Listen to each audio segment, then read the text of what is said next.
सुनिए, आप ठंड से कांप रहे हैं। यदि ऐसा करेंगे तो बीमार पड़ जाएंगे। महात्मा, अनजाने में मुझसे पाप हो गया। ये नदी गंगा नदी की उपनदी है। इसमें नहाने के बाद मेरे पाप धुल जाएंगे।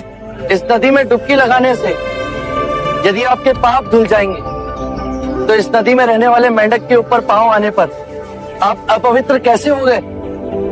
यदि आपको ऐसा लगता है कि नदी में डुबकी लगाने से आपके पापों का नाश होगा तो इस नदी में रहने वाली मछलियां, कछुए, सर्प, मेंढक, इन सब को अब तक मुक्ति मिल गई होती। बात तो सत्य कह रहे हैं महानुभाव। नदी में डुबकी लगाने से पापों का नाश नहीं होता। अपने पापों का नाश करने के लिए विवेक जगाना आवश्यक है। अपो दीपो भव, अपना दीपक स्वयं बनो।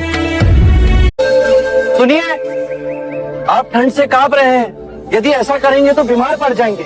महात्मा, अनजाने में मुझसे पाप हो गया। ये नदी गंगा नदी की उपनदी है।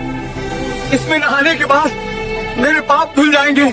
इस नदी में डुबकी लगाने से यदि आपके पाप धुल जाएंगे तो इस नदी में रहने वाले मेंढक के ऊपर पांव आने पर आप अपवित्र कैसे हो गए?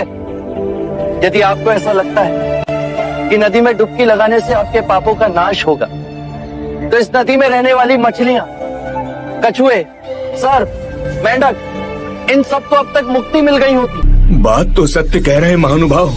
नदी में डुबकी लगाने से पापों का नाश नहीं होता।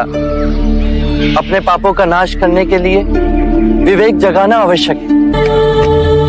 अपो दीपो भव, अपना दीपक स्वयं बनो।